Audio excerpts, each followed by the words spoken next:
Hello, my friends, people of the heart, wherever you find yourself upon this beautiful blue, green, brown, rainbow colored miracle that we call home, floating in the darkness. Welcome and hear my words. I want to share with you a story of the Copper Women.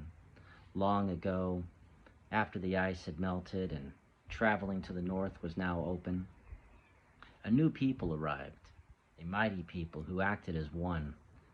They were a warrior group, and they came in and swiftly, so fast that we couldn't even think, and they pushed down into what you would call Saskatchewan today, into Lake Manitoba and Lake Winnipeg, and even down into Spirit Lake and what you call North Dakota, and they pushed into the western edge of the Great Lakes, and they were unstoppable. It seemed as though the entire Ojibway people, all Algonquins, would be lost and conquered by this mighty, mighty warrior group.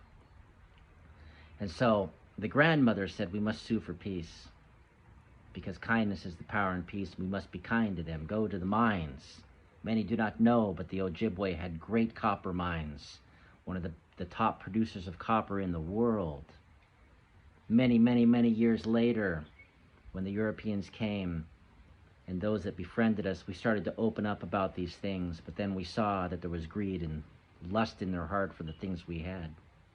But the grandmothers in this time, not too long after the flood, not too long after we had remigrated back to our original locations, following the Seven Fires prophecy, which was long before the storyline the Europeans tell you.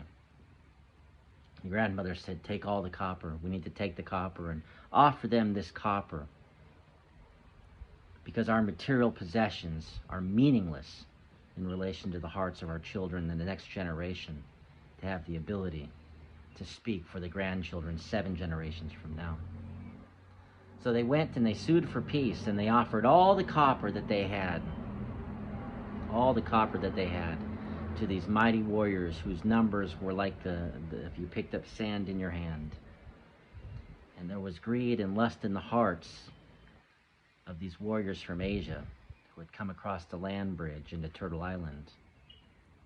And they said, no, we don't just want your copper, which we will take all of it. We also want all of your women. All of your women. So the warriors went back and they told the grandmothers what had happened, that they didn't just want the copper, they wanted the women as well. But what these visitors, these invaders from Asia did not know is that the women were the true warriors of the Anishinaabe, the true warriors of the Ojibway, the true warriors of the Algonquin, which are all the same people. They were the true warriors. And the grandmothers, they said, okay. And all the women gathered together, and they took the copper, and they traveled as a mighty group, a long group, to the camps, which were many of these invaders, and they offered the copper, and they offered themselves to save their people. Shocked that this occurred, these warriors thought, this was their weakness. They were kind, too kind, and now we've conquered the entire people, and we will populate this land with our people, and we'll use their women to do it. And so they let down their guard, and they laid down and they went to sleep, thousands and thousands that were there. And once they had slept, these women, the copper women, they took out their knives and they slit the throats of every single one. And they brought all the copper back home. But they also took the children and the women that were with these mighty warriors and adopted them in. And their peoples are found with our peoples to this day. Maybe another time I'll tell you which tribe they are.